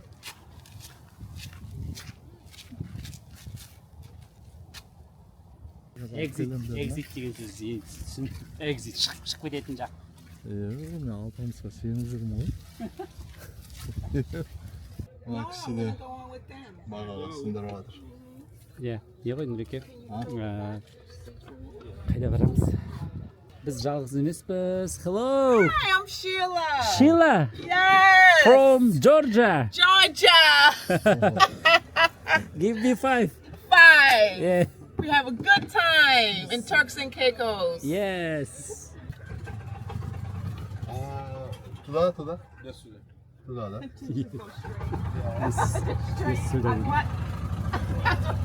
Қалай екен Нұреке? Эмоция. Сөз жоқ. Сол жағымен жүре ма жол қалай? Иә, Англиядағыдай сол жағымен жүреді екен. Бізде Шила кетіп бара жатыр, ол Америка құрама штатынан. Өте қызық, өзіне білмейтін елде көлік жалдап аласың осылай. И қаланы аралайсың. Кеме саяхаттың бір қызықтығы сонда. Жаңа ел ашасың. Қолымызда бастысы карты бар қандай? Өтіп карты, машин карты, мемлекеттік карты өтіп. Жүре береке осы бір-ақ жол Нұреке пока. Бір қандай жолды басқа жолда. Тауда, жасыл жайлауда, ерінбеймен жүре берем жанымда сен барда сені тыңдап, өтемде бір нұрға толады. Досым әнде бір роз. Education институт, яғни, скорее всего, институт сабақ оқитын жер, білім алатын жер, университеттер. Емес мені тыңда, арыс болады, асықпа толғатып. Махаббат толы аспан, өмірдің өзі дастан. Өткізбе бұл сәтті, өткізбе бұл сәтті. Мұхитта 2 күн жүрдік қой, жер көрмей. Есекте добрый маған көрінді. Күйіп табамын соңынан үмітпен қарайлап келем. Ұялатын жаның орнына бөленіп кетемін мен.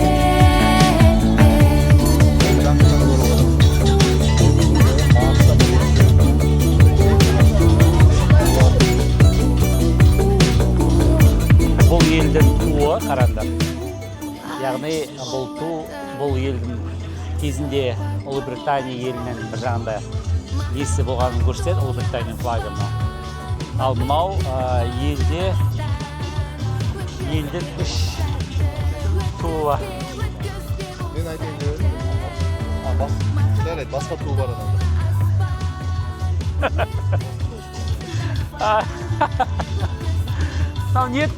Туында қандай суреттер не тұр мынау Нұреке, түсінбей тұрмын мен. Біреу ракушка, біреу кактус. Кактус па мынау?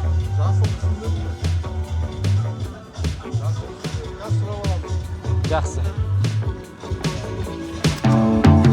Колумб 1492 жылы жаңа жерді ашам деген ниетпен, қараңдар, дәл осы жерге келеді, осы жаққа келеді. Яғни Американы ашқанда, ол тек қана Америка құрама штатын ашқан жоқ, оны жолмен келді ғой. Сонда бұл жерге де келген. Мынан қараңдар камерамен, мен де дәл осында камерамен түсіріп бір-бірімізді. Ойлаш? Лаксы? Ойлаш, күштетін тренд сияқты ойлаш. Енді мен өркен емеспін, бірақ адмирал ғой. Жай солдат емес, адмирал бір жерде Англияда ма, бір жылы жерде өмір сүрген 1783 жылдары осы жерге келген ғой. Ал мен 21 ғасырда үйден шығуға ерінем ғой. Енді мен ғана емес, көбісі қорқамыз.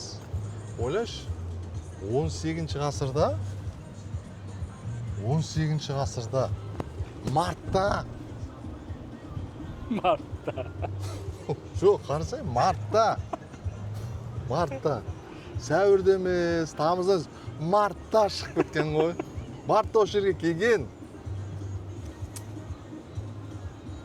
Ойлаш, өмір сүре берсең көре бересің деген осы. Қалай мойындамайсың деймін де, жаңа ағылшындарда, испандықтарда ағаш кемемен, ол кезде TikTok жоқ, Instagram жоқ.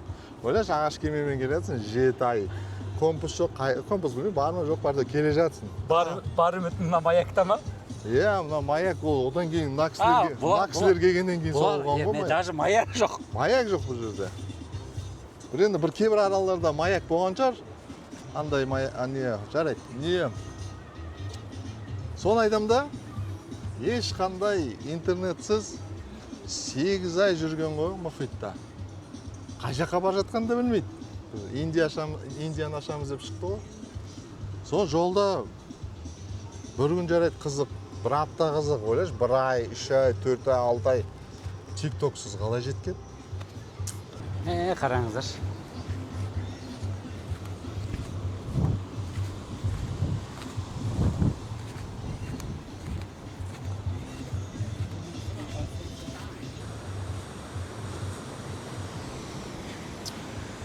Осы аралға барлық жаңа круизге шығатын кемелер тоқтайды екен. Болды, біз трассада шығамыз ғой, бір Қордай жақта тоқтаймыз, тамақ ішіп аламыз деген сияқты. Сол сияқты мұхитта сондай аралдар бар екен. Алпамыз байқадың ба, арал қатты бай емес, е? Иә, бай емес. Үйлері бір, кейбіреулер жабық, крышалары әртүрлі. Мен ойлаймын да, қанша туристер келеді екен. Қыс жоқ бұл жерде. Осы аралға, осындай аралдарға ақша салсақ деген ой ғой, әлем бойынша. Біз енді ағылшындардан кембіз ба, испандықтан. Жайлап ақша салып, мына жерде бір ресторан ашып, егер адамдар келетін болса, неге? Бармен тұрса қалай болады, мысалы?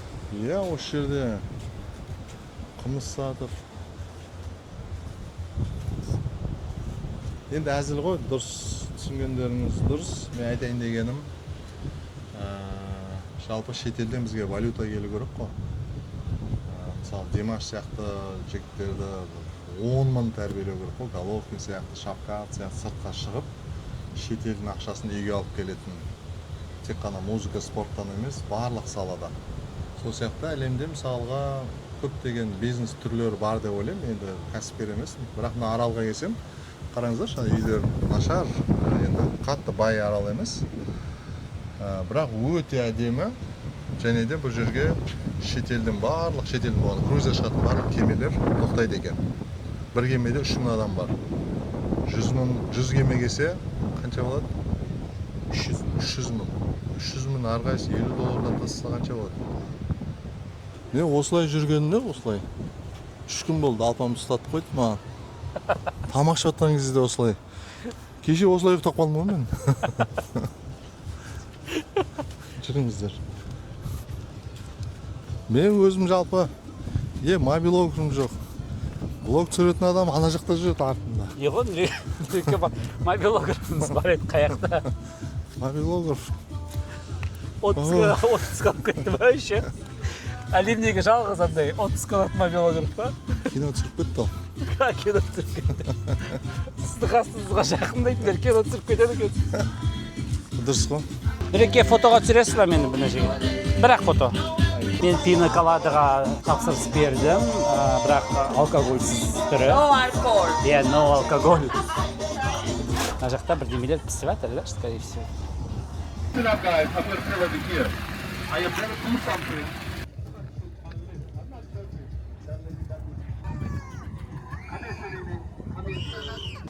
Жергілікті дүкенге кіріп келе жатырмыз.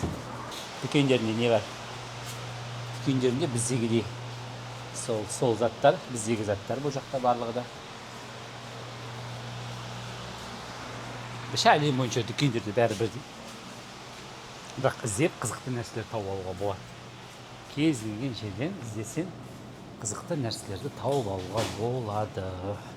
Дүкенге не болып кетті? Жалпы жауып кетті. Жаңбыр жауып кетті.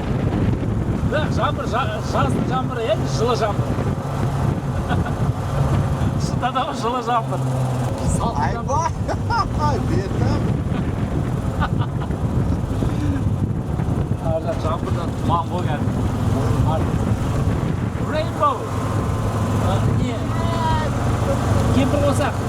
Артта кемпір болсақ. Бұл аралда бірақ iPhone 17 бар екен. Ол кімде? Ай, өз кімде?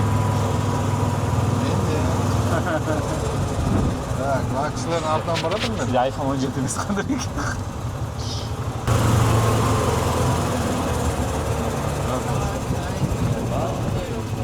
Үшінші классқа дейін осы жерде тұрғам. Қай үйде? Үйде тұрғам. Одан кейін көшіп кеттім. Судың маған цветі мен кинодағыдай тазалығы мына құмның. Мама, ойбай ғой мынау. Өлі қандай көк су мынау. Бирюзовый дей ма нағыл дейтін мына цветті. Please. Қандай әдемі, қандай таза.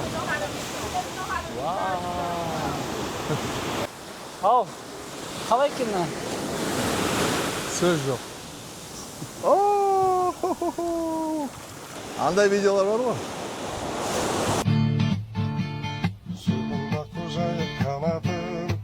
Ой. Мына сақ болыңыз, мынандай ракушкалар бар арасында. Аяқта бір блогерлар жүр.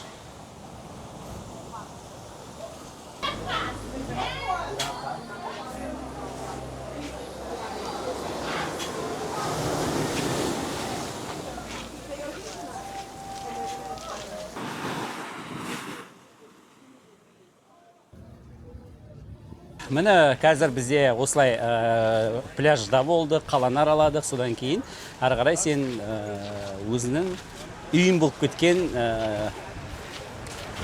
кемеге баруға болады осылай. Нұреке, қалай екен, сізде бірінші рет осылай аралап келе жатсыз? Сөз жоқ. Қайырлы таң, достар, мен ертерек ұйқыдан тұрдым. Аяқта адамдар жүгіріп жүр. Бүгін ауа райы өте керемет, сәт өте керемет. Сондықтан сіздерге осы теңіздің көрінісін бір көрсетейін дедім. Осылай ерте шығып. Таңертең ұйықтап жатыр көбі, дені көп ұйықтап жатыр. Таңғы сағат 6 болғасын. Әр түрлі таңды өзіне коллекционировать етсем болады. Сіздерге айтатыным қазір менің таным. Бұл осындай таң. Бүгін күн шығып тұр, теңіздің шексіздігі, осындай керемет кеме, андай күшті состояниеда келатырмын, шынымды айтсам. Жалпы адам баласы өмірде қайда ұйқыдан тұратынын, қай жерде қалай тұратынын өзі шешеді. Егер шамалы болса, соған сай әрекет ету керек деп ойлаймын. Мына қараңдаршы, мынандай көрініспен таңғы ас ішу дегенде бұл ерекше формат. Адамдар таңертең жұмыс жасап отыр, онлайн жұмыс тоже жасап отқан адамдар бар. Французский тост. Вообще рекомендую французский тост жеп көрдіңдер ме? Қатты ұнайтын вообще. Өте дәмді ол, сосын айтсын. Кеше десерттар бар ғой мына аяқта. Бірінші сұрақ, мына жерде үй қаншадан?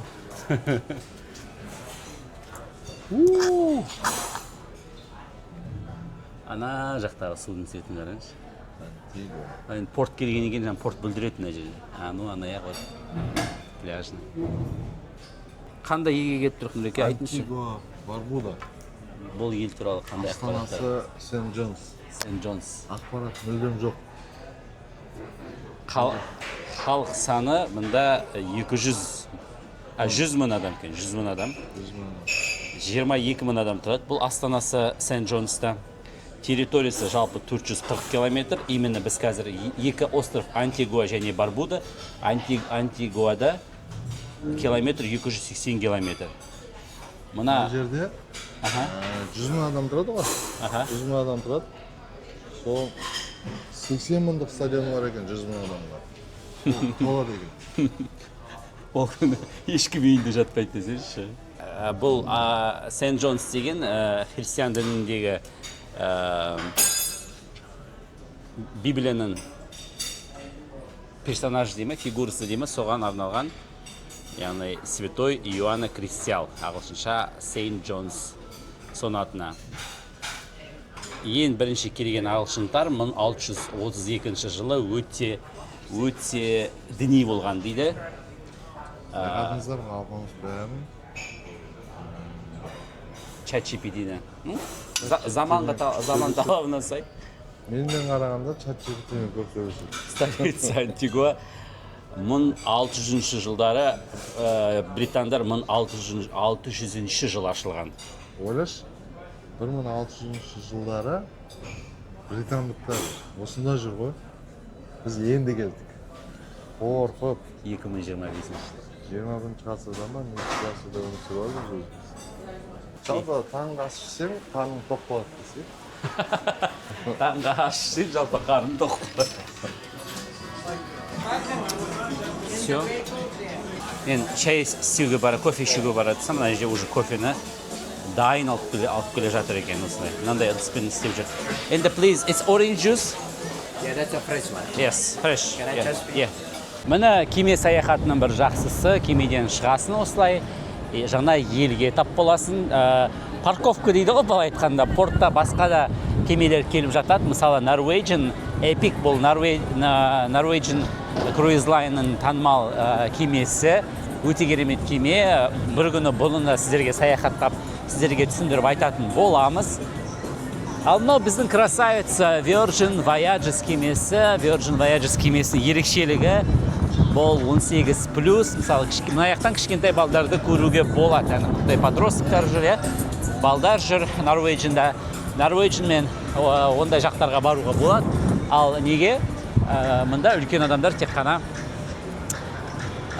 осы жаққа барады. Мына жақта түскен бойда алдын ала жазылған круиз нелері турларына адамдар жиналып жатыр. Біз ондай тур алған жоқпыз, біз пешеходпен жинап жатырмыз. Бір ерекше атмосфераға тап болдық қазір. Праздник, настроение, фестиваль. Вот каждый ел әртүрлі.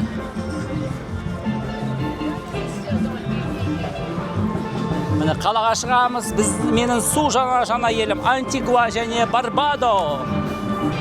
Праздник болып жатыр мына жақта. Өте күшті болды.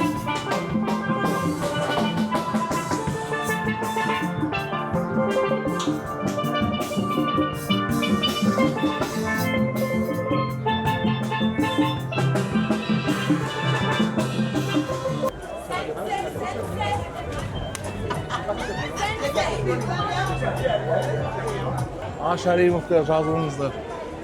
Осындай круизге барамыз десеңіздер. Атамыз бәрін түсіндіріп береді. Антигуа.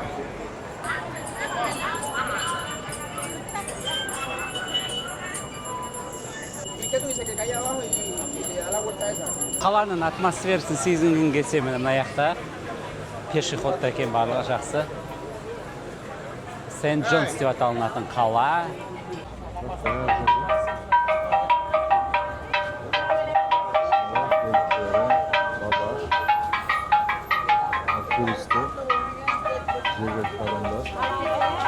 Мыналар не екен? Мен ан жаққа мын жаққа қарап түсіреміз дегенше Нұреке бір әжені тауып алдыңыз. Бұл әже жергілікті әже ме, кім кісі екен? Бұл апамыз. Бұл апам деп ауылдағыдай күштеміз. Апам қаланы көрсетемін дейді жаңа, Аралда. $100 деді басында. $50 апарам деді ғой. Апам өзі жүргізеді машина. Апам осы күш. Нағап, нені қаланың әдемілігін айтам да. Кез келген жерде мынандай цветтерді қою керек екен. Көк, сары дейсің ба? Розовый қоюға. Розовый, пинк. Ол мынандай үлкен көлігі. Nice clean bus. Thank you. Toyota. What is your name? Nancy. Nancy, how old are you? I am 67 this month. Wow, 67. Yes. I'm still driving and still working. You in vacation, yes? People, like you birthed in here, Antigua? No, I was born in Barbados. Barbados. I lived here since I was 2, so I'm Antiguan now. Oh, wow. Bye. Барбуда Антигуаның сестрасы дейді, иә. Иә, екеуі бір-бірлерімен апалы сіңілі екеуі. Және де бізге Антигуадамыз, бірақ екеуі бірге Антигуа және Барбуда деп аталынатын екі арал, ортақ бір мемлекет екен. Астаналары осы біз келе жатырған, иә, осы Сент-Джонс несі. Мен мана не істегем, 100 мың адам тұрады халқы, жалпы аралда, осы екі аралды бірге қосқан кезде, тек қана біз келе жатырған Сент-Джонста 20 мың халық тұрады екен. Ненсе апа, соның барлығын айтып келатыр. Апамыз күшті барлығын түсіндіріп айтып келатыр жолда. Бірақ Нұреке, неге ана жерде көп жастар болды, неге дәл осы кісіні таңдадыңыз? Ұнамай ма не? Жоқ, вроде жақсы, даже сөйлеп келатқанымызға қарамайды, жұмысын жасап келатыр, айтып жатыр. Барлығын таныстырып келатыр, ол не керек андай, ниеті күшті екен кісінің. Но просто жасы үлкен кісі, білмейтін елде кішкене қорқынышты емес па деген ой. Осы кісі ақша тапсын деген ой.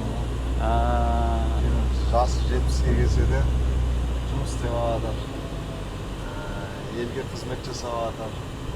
Өзінің елінің экономикасына пайда келтіріп жатыр. Осылай туристерді қыдыртып ақша тауып жатыр. I think 2 hours. 2 hours. So Yeah. what time is it now? Now 11:33. 2 декабрь қазір. 4, 12, 1, about 1:30. 1:30. 1:30? Yes. Okay. So you pay half now and then pay half when you come back. Or you want to pay when you come back. But you got to stay close to him, right? Give him your name. So 1:30. Welcome to Valley Church. He will take care of you, give you chairs and umbrellas, and I will come back to you at 1:30. Okay. He will make you come by the gazebo and I come back for you. But I'm always early. Okay. Now how much we need pay? Біздің круиз жалғасуда. Қазір пляжды көруге келдік. Апамыз саған рахмет. Апамыз болмаса осы жерге арнайы ұшып келмейсің ғой, кішкентай мемлекетті. Антигуа қайда, Барбуда қайда дейсің. Иә, круиздің арқасынан андай кішкентай мемлекетті көруге мүмкіншілік бар. Ойбай! Мінеке, мұхит. Кариб теңізіндегі ең әдемі пляж екен. Нұреке, не аламыз ба? Не? Бәрін аламыз. Ана жақта Бәрін аламыз. Мына жерге 20 мың километр ұшып келіп алмаған ет қой. How much? Okay, 25. 25 for one or for two? 2 chairs and the umbrella, 25. It's so. Yes. The parasol and the 2 chairs, 25. So 25. 20? 25, and that's the best I can do for you, buddy. Okay. You like? Okay. Камера. Like? $25 тұрады екен, мынандай. Ойбай. My friend, do you have near with beach? But it's over 600 people on the beach. Yes, I know, I understand. Do you have now? No, I don't have now. So what I'm going to do, I'm going to put you here. Okay. And then when I get one on the front, okay, I move you to the front. Okay. Understood? I understand. Comprende? Yeah. Okay. Comprendo. Okay. So that's the best I can do for you. It's over 600, 800 people on the beach. Okay. I can't. Давай, go, okay. Okay, people sleeping. I can't wake them up. Okay, vacation. Okay? 1 minute, I get you the brolly. Sit. Okay. сөйлеген жақсы көреді.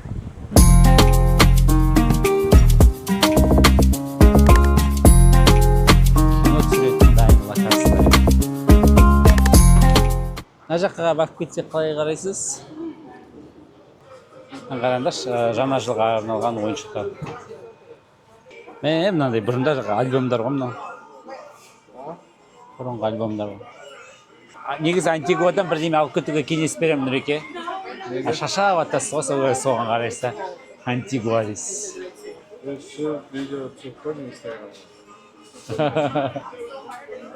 Бүкіл жерде осындай пираттар тұр, яғни білетін болсаңыздар, пират, Кариб теңізіндегі пираттар атақты осы Кариб теңізіне байланысты шыққан кино, ол жай ғана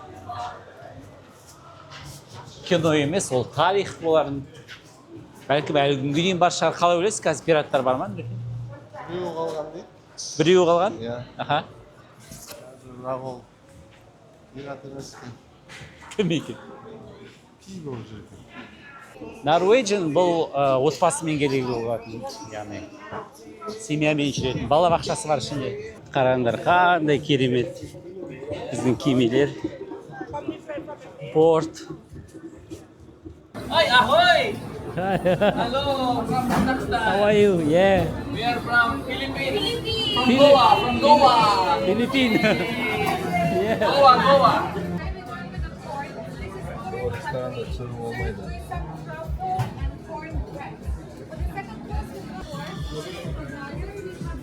Бұл эксперименталды мейрамхана екен.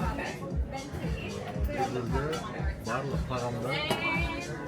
Что мы имеем? Это у нас кукурузная паштетка. Да, это как паштет, только с кукурузой. Они смажут кукурузку тоже на очень низкой температуре, очень долго, разом с луком, с чесночком. Потом они это все перемешивают и дают много специй.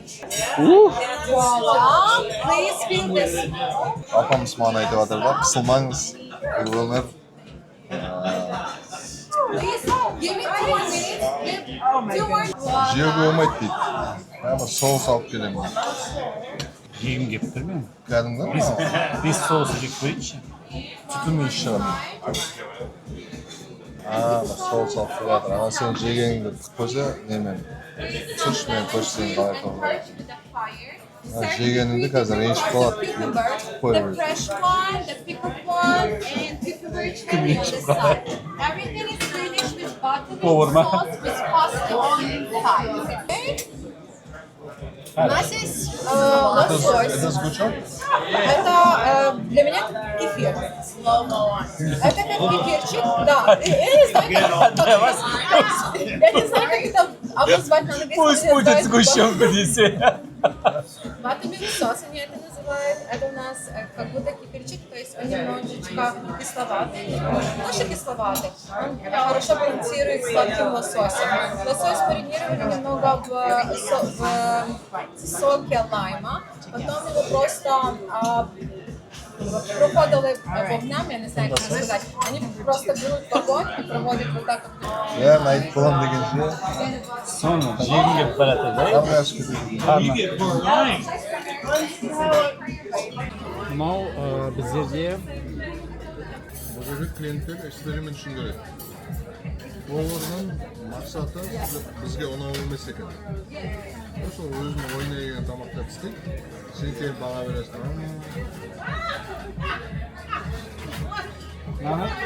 экспериментке дайын болу керек. Біз келесі маршрутқа келдік. Мына жерде мен 2 рет саяхаттағанмын. MSC Virtuoso кемесі тұр. MSC Virtuoso кемесі, ал мынау біздің Virgin кемесі. Көрдіңдер ма, адамдар келеді, біреу келіп жатыр, уже біреулер кетіп жатыр. Бұл кеме порттары.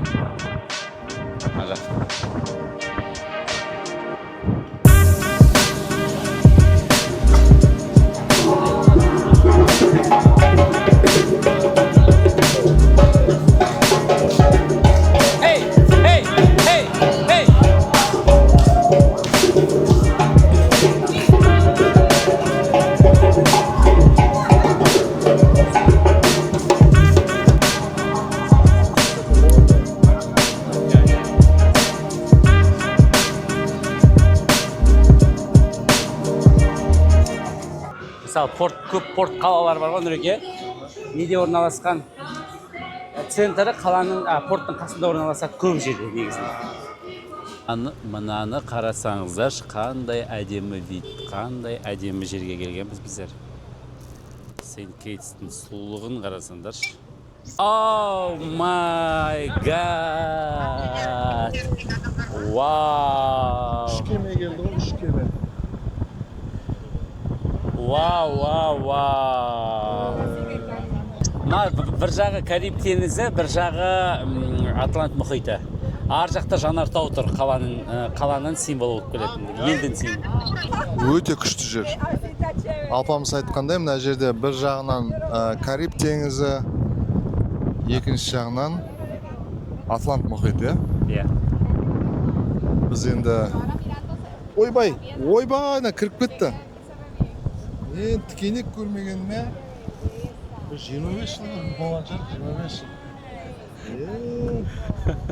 Осы жерде қалам, тікенек бар екен, Қызылордағыдай. Круиздік отдых бұл кемеден істеймін деп, да? Кеме арқылы осындай түрлі жерлерге келесіздер. Осындай жерлерді көруге мүмкіншілік аласыздар. Яғни кеме бұл бір жерде отыратын нәрсе емес. Қараңдаршы, қаншама адамдар келіп жатыр, бұлардың барлығы не істеп жатыр? Барлығы мен. Бұлардың барлығы. Кеттік өзі. Қанша тұрады мынау? Кокос? Қанша тұрады? $5 ма? $5 ма? Достар, өзімнің жаңағы подписчиктарыма сыйлық сыйлайым деп ойладым әр саяхаттан. Әдемі комментарий жазған адамдар. Әдемі комментарий. Не алсам болады Сент-Китстан? Бұл жаққа екінің бірі келе бермейді. Сондықтан маған осы жақтан бір естелік ретінде алып кететін бірдеме керек болып тұр. Осы сыйлық Сент-Китс және Невис аралдарынан мені бір адамға бұйырады. Егер де сен жақсы комментария жазатын болсан, осы YouTube-та қарап отырған, осы жердің энергетикасымен саған жұғысты болсын деген әдетпен осы маймылды алып келетін болам. Пуэрто-Рикоға шықтық. Пуэрто-Рикода біздер сөз жоқ. Пуэрто-Рико. Не білесіз Пуэрто-Рико туралы? Мен мысалы дым білмейді екенмін. Мен жалпы осы келер алдында оқиын дедім де зерттеп. Сол зерттемей келейінші дедім. Солай қызық, ха? Не естідіңіз Пуэрто-Рико туралы? Пуэрто-Рико туралы қателеспесем, волейболистер ма, баскетболистер ма, сондай бір нәрсе болды. Пуэрто-Риканцы. Куба, Пуэрто-Рико, Коста-Рика. Рика деген нәрсені біліп алу керек екен. Рика деген не екен ол? Рика деген? Рика не екенін білемін, Рика. Ол өзен деген сөзді көзейді. Калифорнияның әнінен білем. Пуэрто-Рикодағы қызға бас кетер. Пуэрто-Рикодағы қызға бас кетер. Пуэрто-Рикодағы қызға бас кетер. Порттан түсіп Пуэрто-Рикоға келсем, білесің бе, кім күтіп алады сені? Осы жақтағы инкрузтың борт директоры Сантьяго. Hello, how are you, my friend? How are you? Good. How are you? Fine. Nolan. Good. Santiago. Nolan. Santiago, he's starting here. Yeah. Rico. That's it. Yeah. Baseball? Baseball. Basketball. Basketball, Boxing. Boxing. Yeah, boxing. Boxing. Yeah. Пуэрто-Риканцтар. Да. Куба, Пуэрто-Рико. Сантьяго бізді өзі күтіп алды мені. Алпамыс, Пуэрто-Рикода достарың бар ма? Пуэрто-Рикода достарым бар, Рике. Пуэрто-Рико. Баскетболмен, бейсболмен, бокспен танымал екен Пуэрто-Рико. Бәрі бадан басталады. How many peoples? Santiago. Here in Puerto Rico. Puerto Rico. 3.5 million. Really? 3.5 Wow. million. Yes. Ben ойлағам, о адам аз ба деп. Before Хорватия сияқты. Hurricane Maria, we had 4.5. But then 1 million people get out of Puerto Rico to United States. Okay. Yeah, because here too many earthquake and hurricane, and 1 million people get out from Puerto Rico. Yes. What the language in here? Spanish. Español. Santiago Bernabéu. Español, sí. Sí, español. Spanish. Пуэрто-Рикодағы қызға бас кетер. Пуэрто-Рикодағы қызға бас кетер. Неге? Жай ғана қараңыздаршы, қандай керемет. Пуэрто-Рикодағы қызға бас кетеді. Дәл осы дәл осы елдегі қыздарға арнап айтылған ән шығар енді. The name Chinchorro. Chinchorro. Chinchorro. Chinchorro. What is it, Chinchorro? Chinchorro is a place to drink beer. It's Yeah. a small place. Сыра ішетін жер дегенді білдіреді. Chinchorro. Chinchorro. Не үшін осындай қызыл киініп алды деп ойлайсыздар? Себебі бүгін Virgin Voyages'тың атақты Scarlet Lady шарасы, Red шарасы, яғни әр кемеде, мысалы, MSC-де ақ вечеринка болатын болса, Virgin'да қызыл вечеринка болады. Сондықтан да бүгін барлығы, тіпті мен өзім нәскиіме дейін қызылға киіндім, барлығы қызыл киімді киетін болады. Кеттік, соны көретін боламыз. Адамдардың барлығы қызыл киді болады.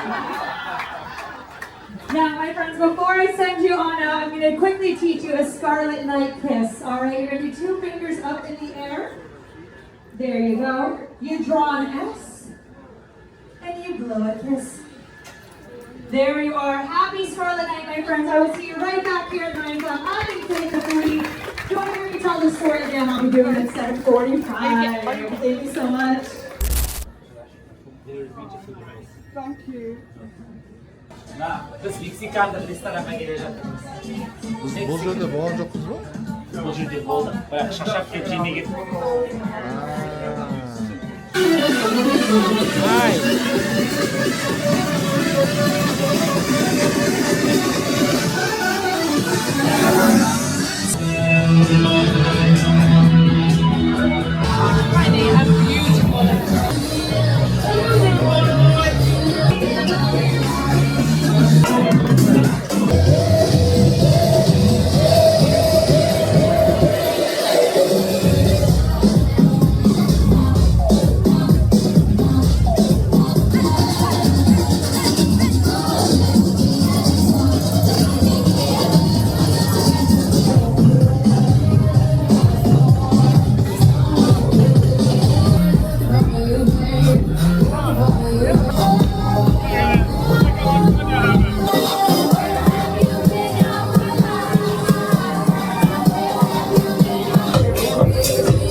Вообще шикарный вечер.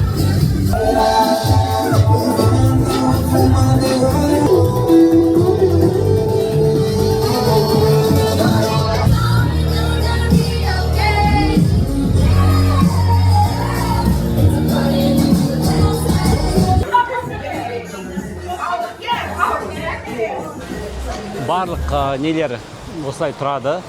Мына кез келген жерде Сан-Клаб болады, кафе. Осы жерде мына тамақтардың барлығын сен тегін ала аласың. Бұл важный момент. Мына жақта всегда қарын ашқан кезде тамақтарға тапсырыс берсем болады. Virgin'да бір қызық нәрсе бар. Кеменің артында осындай орналасқан. Жанып тұр. Яғни бұл смелый адамдарға сіздермен бірге барам, мен қорқынышты маған. Қараңдар. Осылай өйтіп жүресің. Ары қарай. Мына жер өте қорқынышты. Яғни мынаның үстінде тұрасың. Ары қарай су жүріп бара жатады. Сол сезімді сезінуге болады. Қалай? Осы жерге келуге өздеріңізге галочка қойыңдар міндетті түрде. Қызық қараңдар. Көрдіңдер ма? Мына жерге түнде жатсан да болады. Бұл кеменің құйрығы шлейф деп аталынады, қараңдар.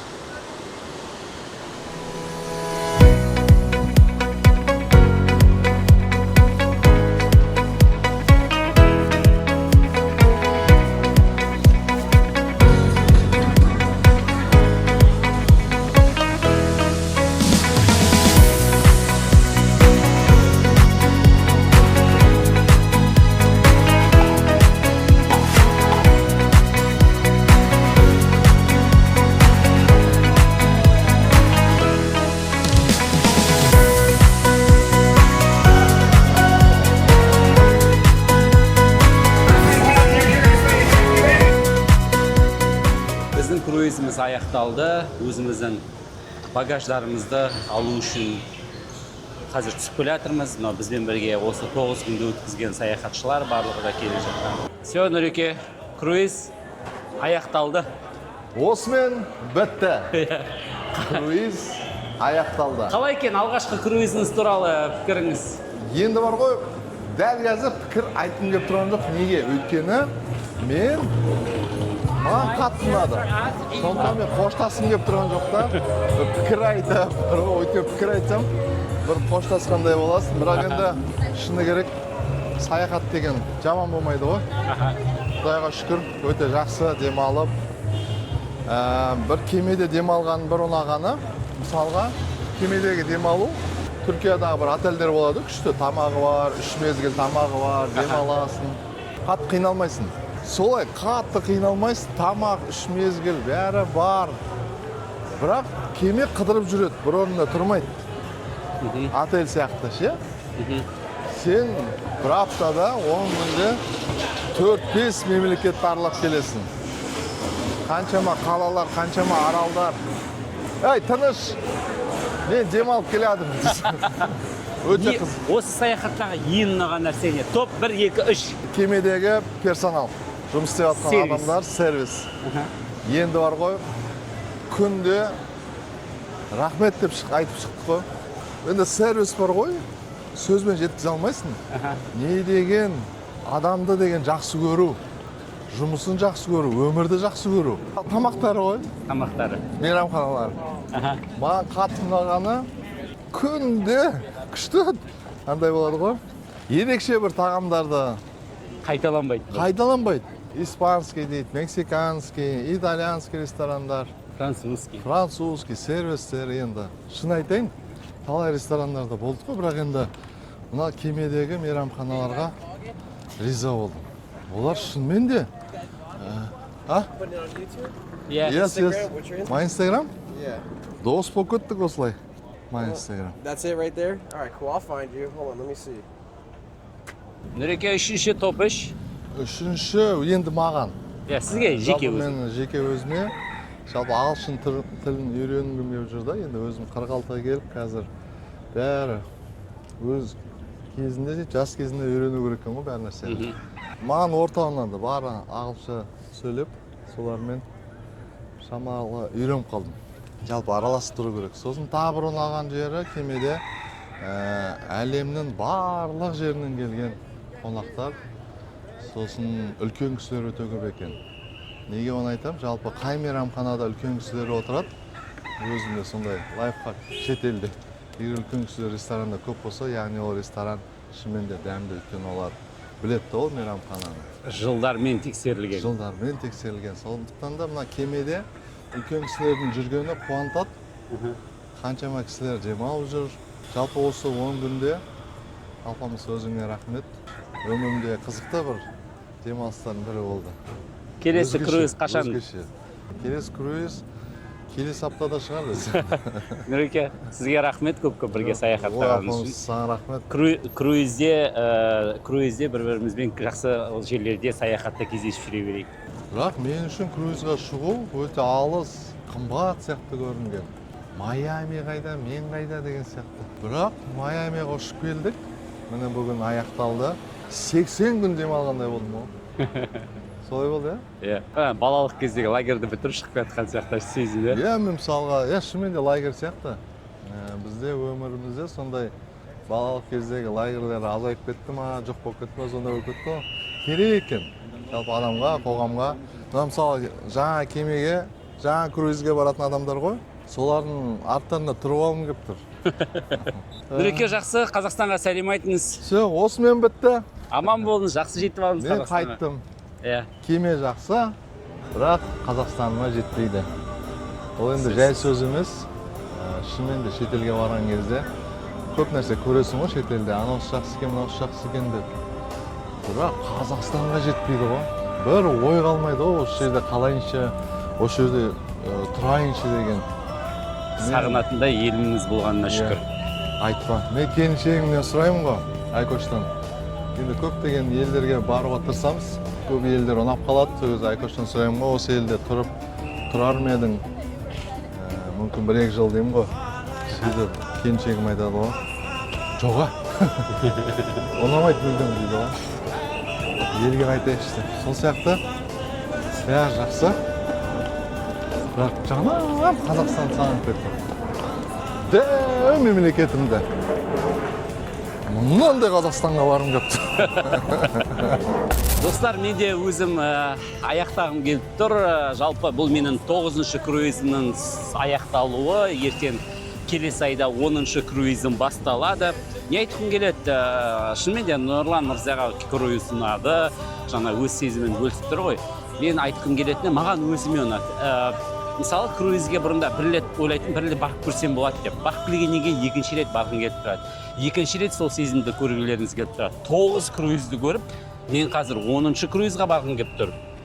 11-ші круизді брондағым келіп тұр. Себебі 11-ші круизді мен ойымша мен Virginға қайтадан қайтып келетін сияқты. Себебі маған мұндағы вайп ұнап қалды. Сонымен маған YouTube'қа давайте лайк басыңыздар, комментарий жазыңдар. Ең үздік пікір жазған адамдарға біз міндетті түрде осы YouTube'тағы келесі бағдарламамызда сыйлықтарымызды беретін боламыз. Көріскенше күн жақсы, аман болыңыздар, сау болыңыздар.